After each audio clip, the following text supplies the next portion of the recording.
नमस्कार, आज आपण बनवणार आहे कांद्याच्या पातीची भाजी। आता कांद्याच्या पातीचा सीजन पण आहे, एकदम छान पण मिळते आणि स्वस्त पण मिळते। तर रेसिपी नक्की ट्राय करून पहा, बनवायला एकदम सोपी आहे आणि हेल्दी पण आहे। तर चला तर मग सुरुवात करूयात। तर गॅसवरती मी एक कढई ठेवलेली आहे, त्यामध्ये बस एकच छोटा चमचा तेल टाकायचे। तेल गरम झाले की त्यामध्ये एक छोटा चमचा मोहरी ऍड केली।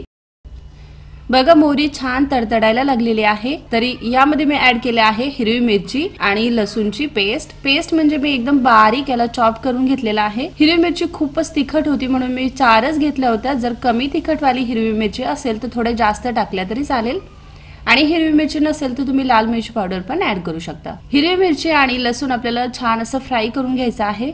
तर बघा हिरवी मिरची छान फ्राय झालेली आहे। आता आपण यामध्ये कांद्याच्या पातीचा जो सफेद वाला पार्ट असतो तो ऍड करायचा आहे। तर याला मी चॉपर मध्ये टाकून एकदम बारीक चॉप करून घेतलेला आहे। आता हे पण आपल्याला 1 ते 2 मिनिटं फ्राय करायचंय। कांद्याचा जो व्हाईट वाला पार्ट असतो ना त्याला शिजण्यासाठी थोडासा जास्त वेळ लागतो, म्हणून व्हाईट वाला पार्ट आपल्याला अगोदर टाकायचा आहे।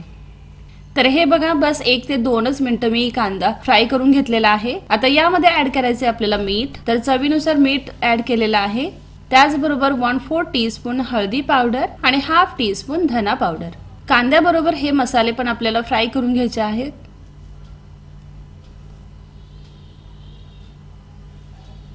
तर बघा आपली हळदी पावडर पण कांद्याबरोबर छान अशी फ्राय झालेली आहे।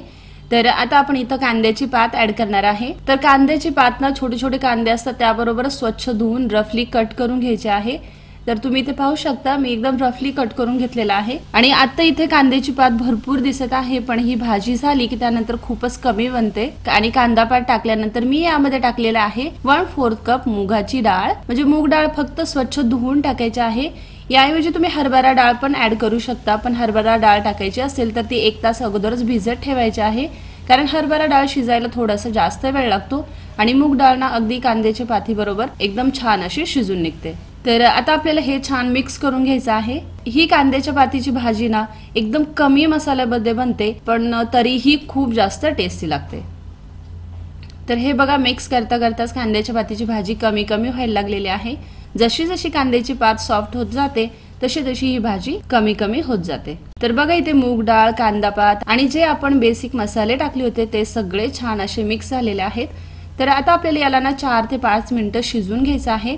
कांदा पात झाकून बिलकुल नाही ठेवायची, जर झाकून ठेवली तर याला खूप सारं पाणी सुटतं आणि मग भाजी आपली खूपच जास्त चिकट बनते। तर बस 4 ते 5 मिनिटं न झाकता शिजून घ्यायचंय आणि मध्ये मध्ये 1-2 वेळा मिक्स करत राहायचंय, नाहीतर कांदा पात कढईला चिटकून करपू शकते।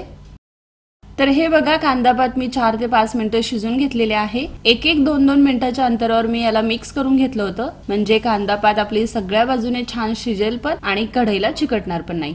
तर हे बघा मूग डाळ पण सॉफ्ट झालेली आहे आणि कांदा पात पण सॉफ्ट झालेले आहे, म्हणजे आपली ही कांद्याच्या पातीची भाजी तयार आहे। एकदम कमी मसाल्यात बनते पण खूपच जास्त टेस्टी लागते। तर भाजी तयार आहे तर मी इथे गॅस बंद केलेला आहे।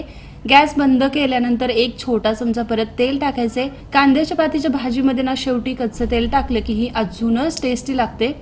तर एकदा अशी भाजी नक्की बनवून पहा। तुम्ही या भाजीला चपाती बरोबर पण सर्व करू शकता, पण बाजरीच्या भाकरी बरोबर ही खूपच जास्त टेस्टी लागते। तर रेसिपी नक्की ट्राय करा आणि आवडली तर लाईक, सबस्क्राईब आणि शेअर करायला विसरू नका। Thank you so much for watching my video.